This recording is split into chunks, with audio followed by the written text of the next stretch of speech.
मैं ज्यादा बड़ाई तो नहीं कर रहा हूँ, पर बेटी हर काम में माहिर है। खाना बनाना, कपड़े धोना, बर्तन धोना, झाड़ू पोछा करना, सारे काम आते हैं बेटिया को। हमारे श्रीनू भैया भी किसी से कम थोड़ी ना है, एक नंबर के जुआरी हैं। 3 पत्ती बोलो, रम्मी बोलो, इनके आगे बड़े खिलाड़ी भी पानी कम चाय है। भिंडी कोट भी बोल। अरे हाँ, वो तो मैं भूल ही गया था। ये क्या बोल रहे हो? वो हमारे चावल की क्वालिटी है ना, उसके नाम है। आहा। अरे चश्मा क्यों चाहिए? इसके बिना मैं कैसे देखूंगी? पर इससे तेरा मुंह नहीं दिखता। और लड़का पसंद नहीं आया तो सुहाग रात के दिन पहले ही चश्मा उतार देना।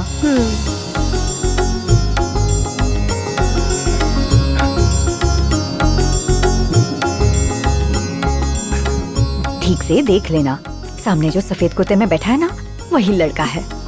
बड़े भैया, इसको बोलते हैं बदसूरत बादशाह की सुंदर रानी। लेकिन इनकी किस्मत इतनी अच्छी नहीं है। जरा ठीक से देख लो बेटी, तुम्हें मेरा पोता पसंद है?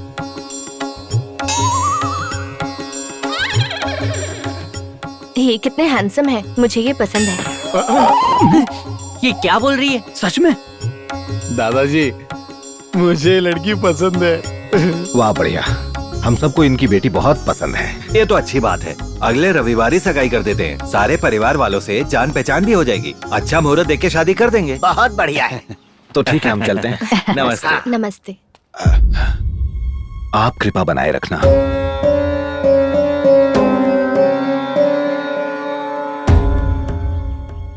रिश्ता हाँ। अरे आप आ गए, आपने कहा था आप नहीं पहुंच पाएंगे। लास्ट मोमेंट पे मीटिंग कैंसिल हो गई तो सोचा चलता हूँ। ये लड़की के मामा है। नमस्कार। नमस्ते। नमस्ते। भैया ये लड़का है। ये है। नमस्ते अंकल। हाँ? माफ करना भाई। इधर आओ, कुछ बात करनी है। क्यों, क्या बात है? एक और दरवाजा मुंह पे बंद हो गया। लोग शादी से पहले कुंडली देखते हैं, श्रीनू भैया का तो पुलिस रिकॉर्ड ही काफी है।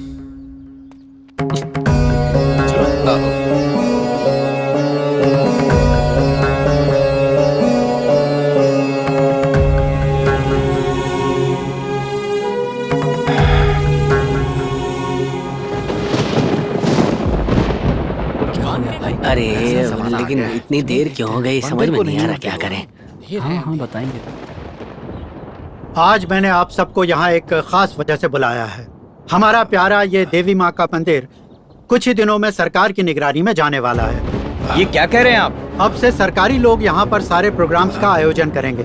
गांव वालों को इस मंदिर के लिए न चंदा इकट्ठा करना होगा, न ही इसकी देखभाल करनी होगी। इसकी सफाई से लेकर मरम्मत तक सारी जिम्मेदारी सरकार की होगी। ये तो गलत है ना। इस मंदिर की स्थापना की हमने, इतने सालों से देखभाल की हमने, यहाँ पूजा हो या मेला सब किया हम लोगों ने, और अचानक सरकार इस पर अपना हक क्यों जता रही है? क्या मतलब इसका? हाँ, ये बात सही है कि हमने इस मंदिर की जी जान से सेवा की है।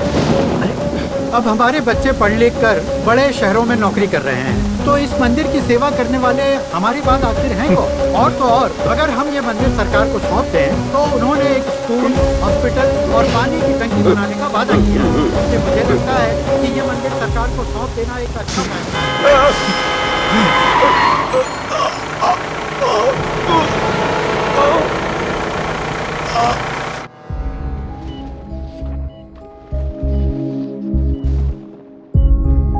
ये इनका पहला स्ट्रोक था, वैसे प्रॉब्लम नहीं है, लेकिन इनका दूसरा स्ट्रोक सीवियर हो सकता है। मेरे ख्याल से इन्हें किसी बात की टेंशन है।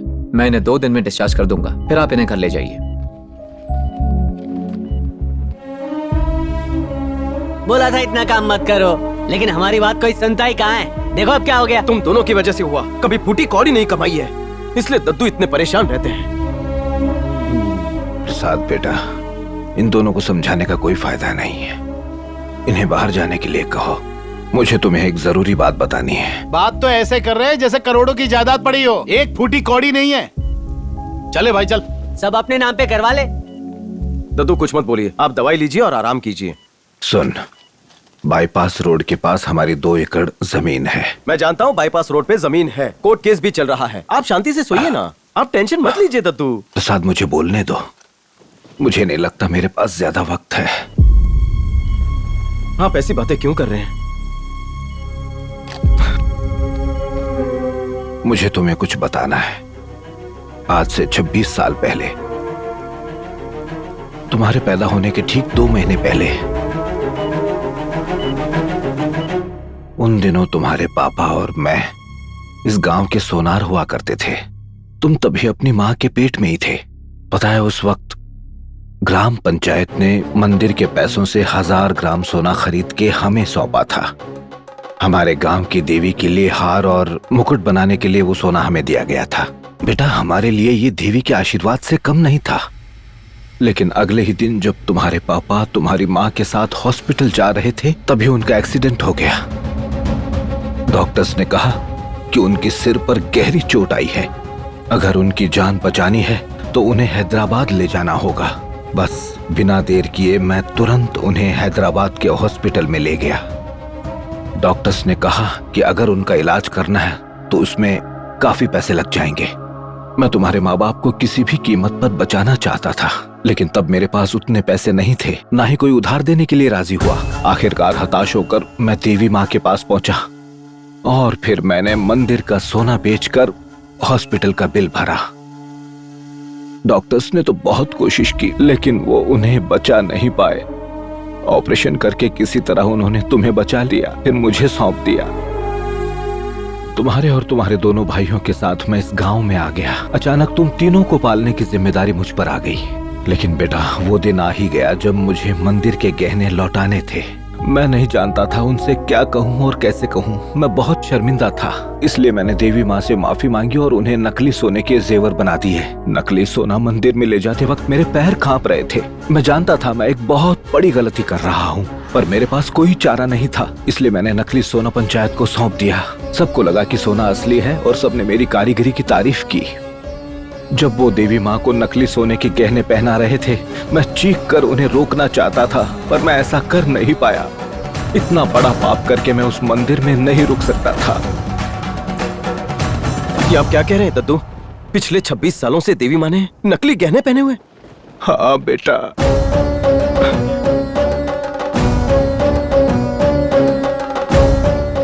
26 साल पहले जब ये पापी उस मंदिर से निकला, आज तक वहां वापस कदम नहीं रखा। मैं देवी माँ के सामने नहीं जा सकता, उनसे आंखें नहीं मिला सकता।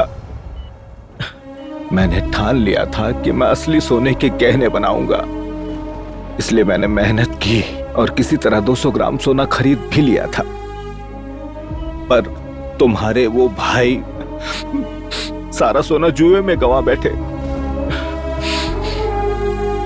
अगर गांव वालों को पता चल गया कि मैं एक बहुत बड़ा धोखेबाज हूं, तो मैं शर्म के मारे अपनी जान दे दूंगा। ये देवी माँ का श्राप है, इसलिए आज तक एक भी लड़की हमारे घर में लक्ष्मी बनकर नहीं आई। तेरे भाइयों के साथ साथ मुझे तेरी शादी की भी चिंता है। तो अब हम क्या करें? मुझे मेरी गलती सुधारनी होगी। देवी माँ को असली सोना चढ़ाना होगा।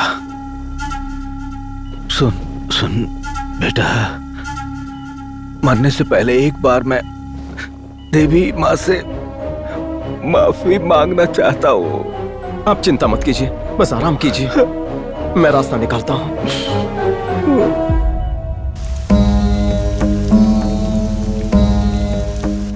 ये क्या बोल रहा है तू?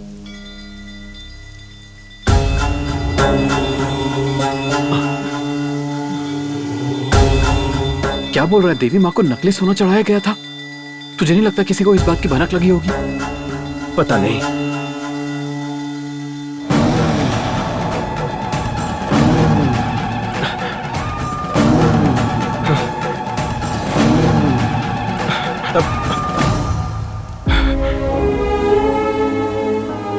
मुझे ये बात पता नहीं थी। मैं हर रोज सुबह यहाँ से ऑफिस जाता था, पर जब से पता चला है, ऐसा लग रहा है दादाजी के साथ मैं भी इस पाप में शामिल हूँ। मुझे असली सोने के जेवर बनाने ही होंगे। अरे पर कैसे करेगा? 1 महीने में 1000 ग्राम सोना, इतने पैसे कहाँ से आएंगे? सरकारी लोग यहाँ आ चुके हैं, शायद एस्टिमेशन निकाल चुके हैं। मैं आज उसी सोने की वजह से जिंदा हूँ, वरना इस दुनिया में नहीं होता। और वैसे भी अगर देखा जाए तो मैं अपने दादा से भी बड़ा पापी हूँ, इसलिए मुझे कहीं से भी असली सोने का इंतजाम करना ही पड़ेगा। देवी माँ, मैं सोना लाऊंगा, बस आपका आशीर्वाद चाहिए। माँ, आप मेरे घर पर आकर क्यों नहीं रहती? रहने दो, मैं जानती हूँ तू मुझे घर पर क्यों बुला रही हो। तेरी नजर कंगन पर है, मैं तेरे भाई के साथ रह लूंगी। जा तू अपना घर चला। कोई फर्क नहीं पड़ता आप कहाँ रहते हो, ऊपर जाने के बाद वो कंगन तो मेरे ही होंगे। चल जा, आई बड़ी, मुझे रहना ही नहीं है तेरे घर पे। मैं वकील साहब से मिलके आ रहा हूँ। हमारी जमीन छुड़ाने में कम से कम 6 महीने लग जाएंगे। सोचा था उसे बेचकर सोना ले आऊंगा, लेकिन अब कोई रास्ता नहीं बचा। एक और आइडिया है। हाँ बोलो। नकली सोना बैंक को देके बैंक से गोल्ड लोन ले सकते हैं। तुझे आसानी से मिल जाएगा क्योंकि बैंक में गोल्ड लोन सैंक्शन तू ही तो करता है। कोई फायदा नहीं, हमारी बैंक 1 लाख रुपए से ज्यादा लोन सैंक्शन नहीं करती।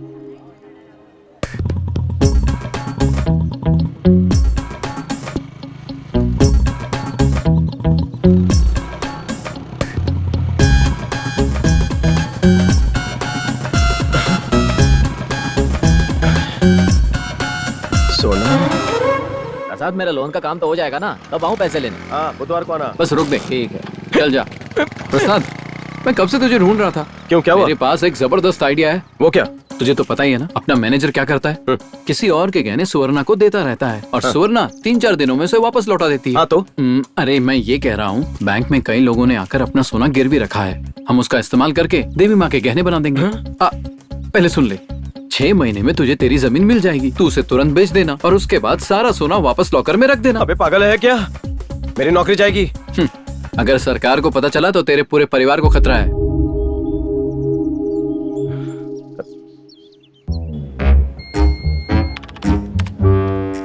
पुक्का पांडु 10 ग्राम, पत्थलू नारायण 30 ग्राम।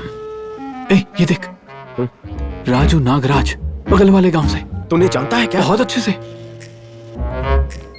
800 ग्राम सोना है, 5 साल से गिरवी है, हर महीने ब्याज भरता है और हर साल 31 मार्च को लोन फिर से रिन्यू करता है। और ये देख, इसने 9% ब्याज पे सरकारी लोन भी लिया है ताकि वो लोन आगे किसी और को 12% पर चिपकाए। ये कभी नहीं निकलने वाला। आजा।